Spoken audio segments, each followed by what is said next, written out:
morning. This one goes out to all my fellow chronic illness sufferers. Yesterday was a good day. I felt way more normal, closer to how I used to feel when I would wake up in the morning. Way less pain, way less sick feeling, way less suffering. Than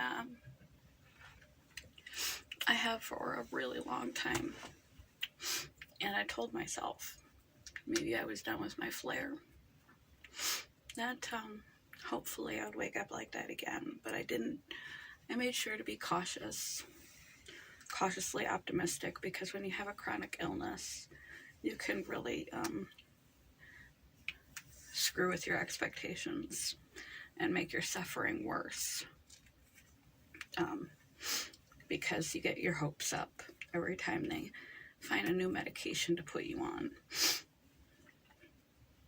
or some other small problem like my anemia.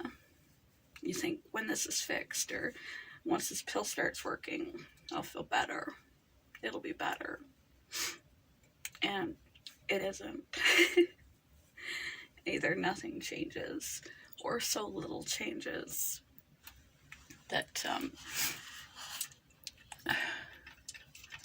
it's imperceptible practically.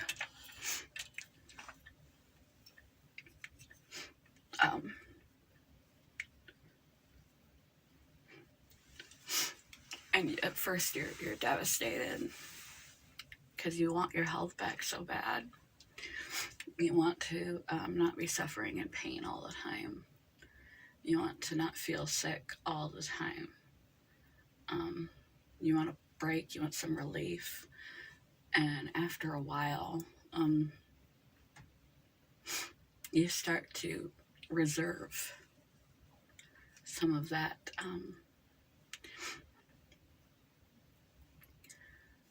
expectation, some of that hope. You make sure to keep your hope in check. Not be a pessimist, because the magic of our mind really does influence our body chemistry. The placebo effect works for a reason. If you really believe in the medication, it has more possibility to work. And the placebo effect is not just tricking yourself. Like if they give people morphine and then placebo dummy drug, and they don't know which group they're in, but they really think they're on morphine.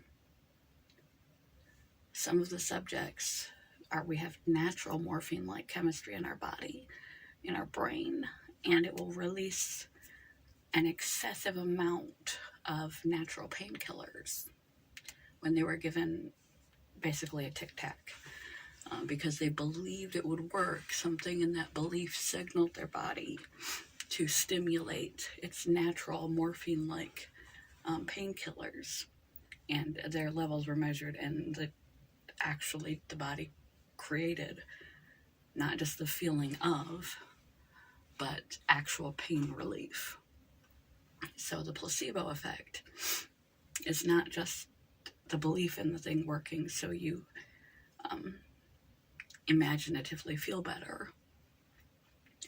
It is the belief in the system, and this medication stuff is so strong that even if the medication doesn't work for you, or you're in the dummy drug, your body actually produces increased immunity and whatever it is that you're expecting to get out of the drug.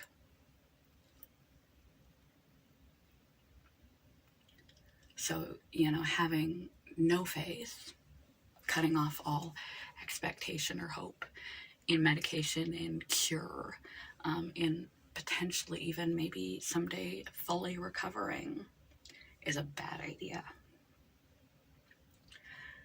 But if you put all your eggs in one basket, your expectations are too high.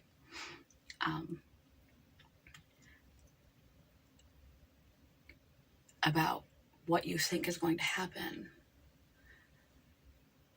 This drug, this treatment, this problem, that's the cure. That's the source of the problem. I'm going to feel so much better when they give me these iron infusions. I feel so much better when they give me all the supplements and minerals I'm missing. I'm going to feel so much better when they supplement my genetic disorder. I'm going to feel so much better when I get on, this biologic. I'm going to feel so much better. And you don't. Sometimes you do, sometimes you don't. But you don't feel 100%. It doesn't cure the problem with a chronic illness. And often it's imperceptible. Excuse me. And our dopamine system is also a punisher. If you expect something way up here and the results are much less than you expected, you get a depressive release from your dopamine system that makes you feel quite negative. And you can lose all hope in feeling better ever. Stop caring about yourself, stop taking care of yourself, stop having any hope in a medication or a cure, and go to a really dark place. So you have to balance that fine line of never letting go of the anticipation of cure and relief, while realizing to rein in that level of expectation, that level of hope. Don't bank on this fixing you. Be open and willing to try anything. It's going to potentially move you closer to healing and health. But don't think it's a magic bullet that's going to fix you. And when you have a flare, or you have a good day, don't think it's going to be this bad forever. It's never going to stop, even though it feels like it is, or fear that you're getting sicker. And instead of just a flare, that your illness is progressing. And when you have a good day, savor that. Appreciate that. Don't overdo it, but appreciate how nice it is to feel at home in your body again, comfortable in your own skin again, instead of in pain, like you're trapped in a cage that tortures you to just exist. When you're doing pretty well, just savor that sensation, be mindful of it, and appreciate it while it's there.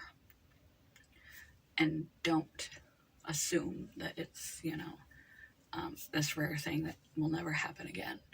And also don't expect, just because you're having a good day, that you're going to get a good day tomorrow, that you must have done something right that day, the night before. And if you repeat it, the next day you'll get the same results.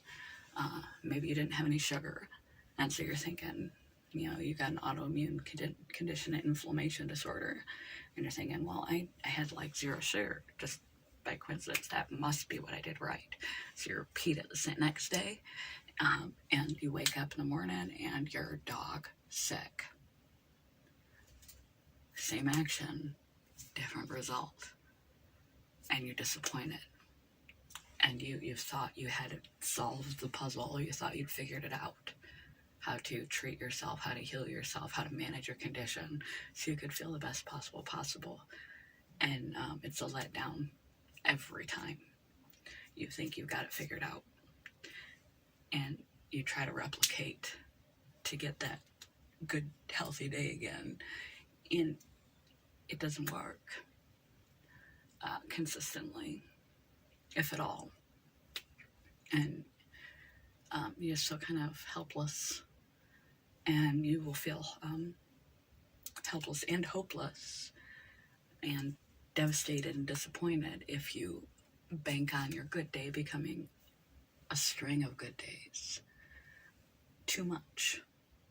Definitely, if you notice an uptick, try to reflect on your day and see if there was something you did differently, from your eating to your movement, to your stress management, to try and figure out if there was something you did different than typical, and try to replicate it and see if that has some impact. But same with a new medication or a new treatment. Don't set your expectations too high, or you will be severely disappointed. I'm making this video today because I have been suffering for about 2 weeks now. And yesterday,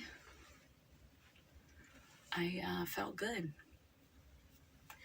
For the first time in at least 2 weeks. I almost felt human.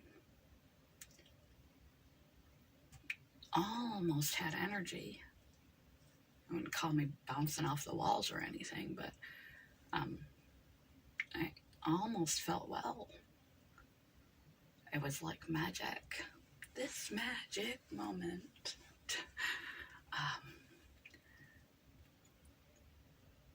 But I didn't count on it happening twice. I would have been grateful I had it happen twice, but I didn't count on it happening twice, so I didn't get that extra blow of dopamine disappointment chemicals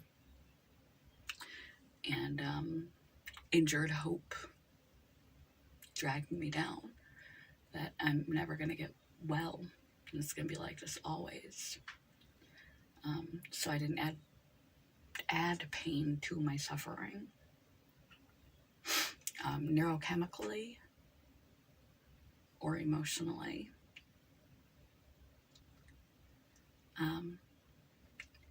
And today I am suffering. I hurt everywhere again. My body feels like a giant bruise. The longer that I've been up, I'm thinking that it's largely fibromyalgia today, because when it's the RA, it's right away. I mean, you're like a robot in the morning. Every joint hurts, especially your small joints, and you're very stiff. And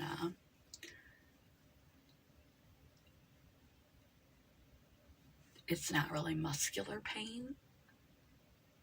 There's such a thing as referred pain, where you feel pain in some particular place and your body sends it to another place. So a pain in your back is actually, a headache.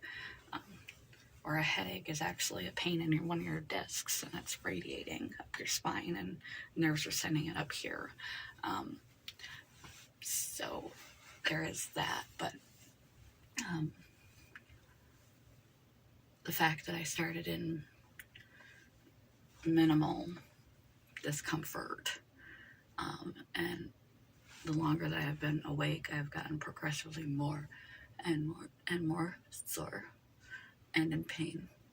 I feel like my whole body has been beat up. My muscles ache. They're very sore and tender to the touch, as if I did a massive weight training video workout, with heavy weights, a bunch of squats and deadlifts and stuff last night, that I did didn't do anything out of the ordinary from head to toe. Like I did a whole body heavy workout that I'm not fit enough to do. That kind of tenderness. And it's just getting worse and worse and worse. I'm trying to distract myself from it. First, I took all my medications, all my psychiatric medications, took all my normal stuff. Then I threw in the bareback and body. That wasn't doing it. Then I threw in some steroids. That wasn't doing it. Then I threw in some ibuprofen, and that's not doing it. Another indication, it is fibromyalgia and not RA, because when it is RA, one of the few things that will truly take the pain down a notch or two is the steroid. And the steroid doesn't seem to be making a hill of beans of difference. Neither do the pain meds, and I'm not going to take any more. What happens, for me at least, with fibromyalgia pain, I believe it's a central sensitization syndrome, which is neurological pain disorder. You can Google that for more info. There's two theories: central sensitization syndrome or fine fiber neuropathies that cause fibromyalgia in different people. Those are their assumptions based on the symptoms and the type of pain described and what they found out so far. It's the fact that my pain has, usually with RA, you start in significant pain and it gradually lessens and eases up, and as your natural joint lubricants just start working, and your natural painkillers in your brain start releasing after the circadian rhythm stops and you move your body and get fluid and stuff into the joints over some hours, you become more flexible and in less pain. But it starts like the minute you open your eyes, and it gradually lessens. I was minorly in pain when I woke up. And with fibromyalgia, for me, what happens is it's not in the right spots. It's everywhere in my whole body, from head to toe. The whole system hurts, and it gets progressively more and more and more and more and more, like the pain radiates. So I can start with just a little general soreness, and then the pain goes from a 2 to a 3 to a 4 to a 5 to a 6, a 7 to an 8 to a 9 to a 10. It just progressively gets worse, and it's like the brain is sensing the pain,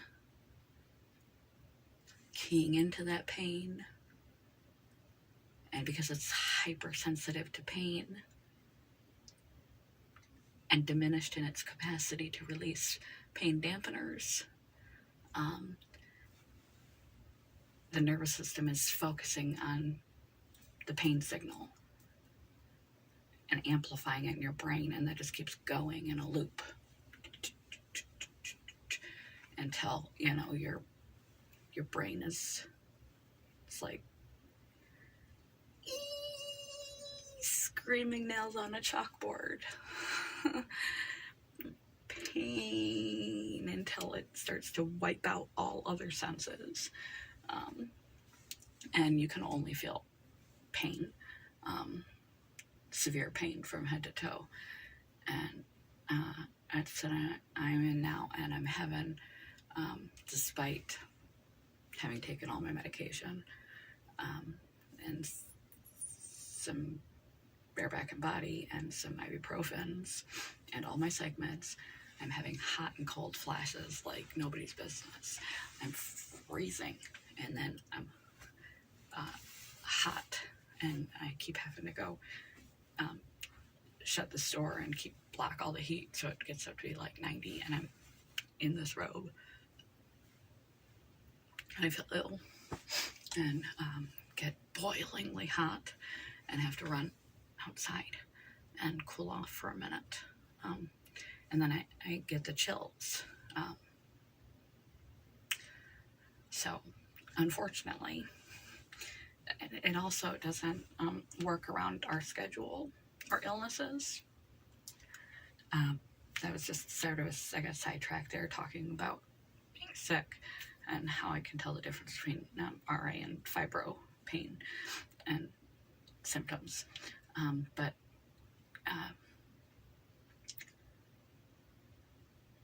you gotta really master your mind and discipline yourself to have the right perspective toward your illness and your symptoms. It affects every area of your life, and it has bad timing. Everybody knows, no matter what kind of illness you have. My partner has something very akin to Crohn's. It came from a birth defect, so it's very specific to him. But it's very similar to Crohn's. His intestines are all grown together, and he's had many reductive surgeries of his intestines, and he has malabsorption, and some of his peristalsis will stop. His loops run backwards, and he has, from the surgeries, he has adhesions. So it's very similar. It operates similarly to Crohn's, has the same risk factors and etc. But it comes from a severe birth defect he had when he was born. So if you have something like him, and you're at your kid's graduation, your kid's wedding, that's when you're going to have a flare. And you're going to need to get up and interrupt everything and run to the bathroom. If yesterday I had nothing to do, we didn't even have any social plans. It was just the last day of the Thanksgiving weekend. And so we were just going to chill at home.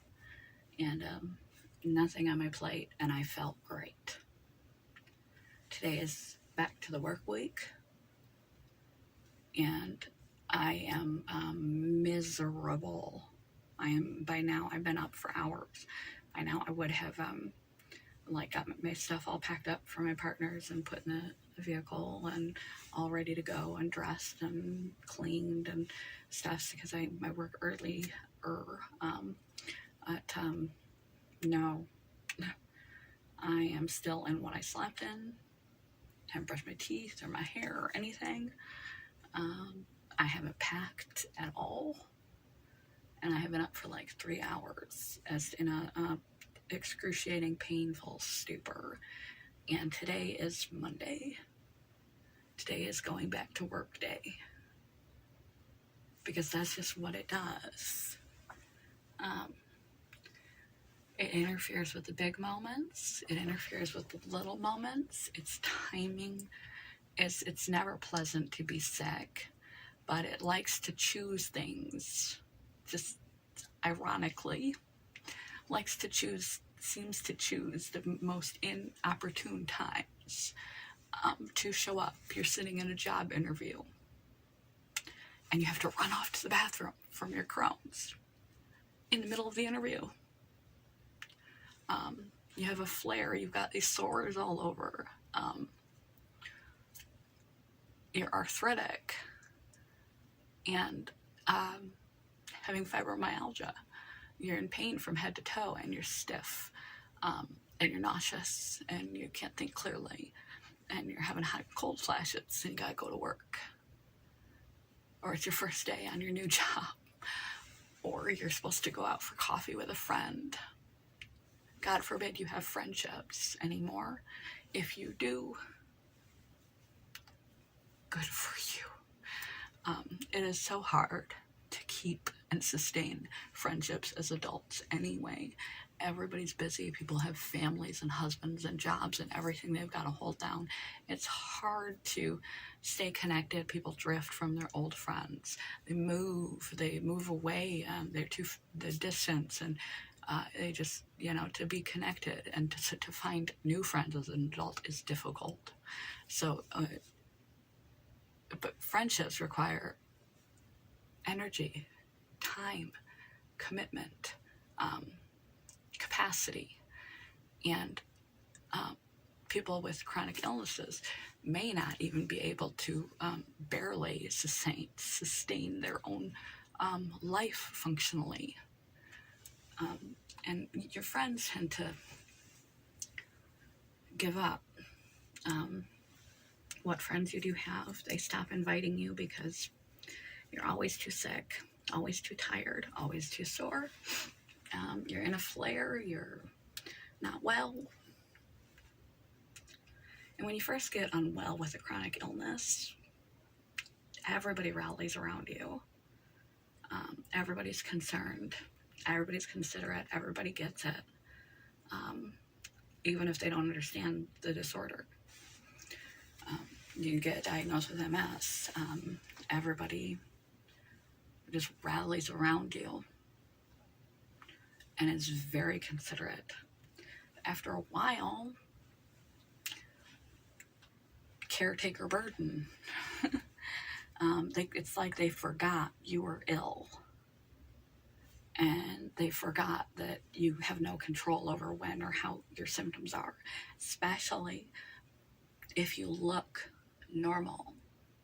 If you have one of those invisible type illnesses like neurological disorder, you've had a stroke or a minor hemorrhage, but it hasn't left paralysis, or it's left very minor paralysis. It would be barely imperceptible, but it's caused some brain damage. Other neurological and neurodegenerative disorders, muscular sclerosis, lupus, Lyme, Crohn's, and those are just a few of the things that people look normal, but they don't function normal. Dysautonomia, when your nervous system is all out of whack. Thyroid conditions, Hashimoto's, and they look fine. It's easy to forget that they have a chronic illness, and chronic means every day, all the time. At minimum, it means a long time, and worst case, it means forever. Forever. You are going to be like this. And they get tired of hearing about it, but if you don't talk about it at all for too long, because they're tired of hearing about it, they think that you're well and have well expectations of you that you can't meet. So you remind them you're sick, and they tell you complain too much. Or they just vanish. They get tired of you. They're inviting you 100 times, and on the 99th time, you show up out of 100 because it's all you're able to do. And they take it personally. They don't realize it's because you're sick. Because you look fine, and they see you do other things. It's a bitch, ain't it? Be grateful for the friendships you do have. Be grateful for the good days you do have. Be grateful for the medications when they work. But don't get your hopes up too high. Don't invest too much. Healthfully enjoy, savor those good days. Savor those good people. Savor the things that work. Take good care of yourself. Be kind to yourself. Be forgiving of yourself. And just keep your expectations for the good and the bad detached, healthy detachment. Don't give up ever. Don't give in ever. But keep it within reason so you don't get hurt. doubly. Love you guys. Good morning. Goodbye.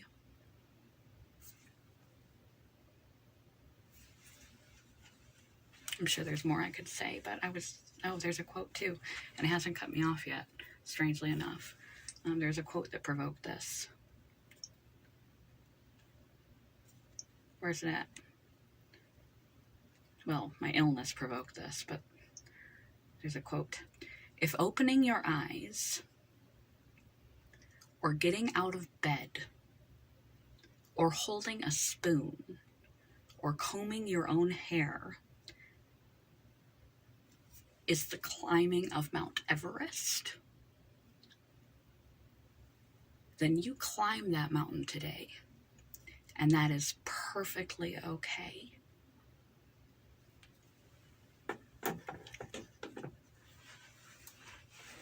Don't be too hard on yourself. Be careful where you set your expectations when you're sick and when you're well. Don't give up. Healthfully detach from your illness, your treatments, even people, so that it doesn't hurt if they go. Don't let them go. Cherish them, but recognize that at some point it could wear them out. Depending on your illness, it could wear them out and they might go. People are in our life for a reason, a season, or a lifetime. Cherish those you do have. Be kind to yourself. Do the things required to keep you as healthy as possible. And depending on the day, it could be different any day. Any day. If getting out of bed or holding a spoon or brushing your own hair is equivalent for you to climbing Mount Everest for a healthy, able-bodied person, climb today. However small your accomplishments are and your capacities are, you are still able to do amazing things. Even if those amazing things are just basic self-care and independent living, or living independently to the degree which you can. You're still capable. Don't degrade or downsize your accomplishments. Keep them in perspective, given your situation. If that is your Mount Everest, you try. And you congratulate yourself. Because all things being relative, you work your ass off to pull that off every day. Every day that you are ill.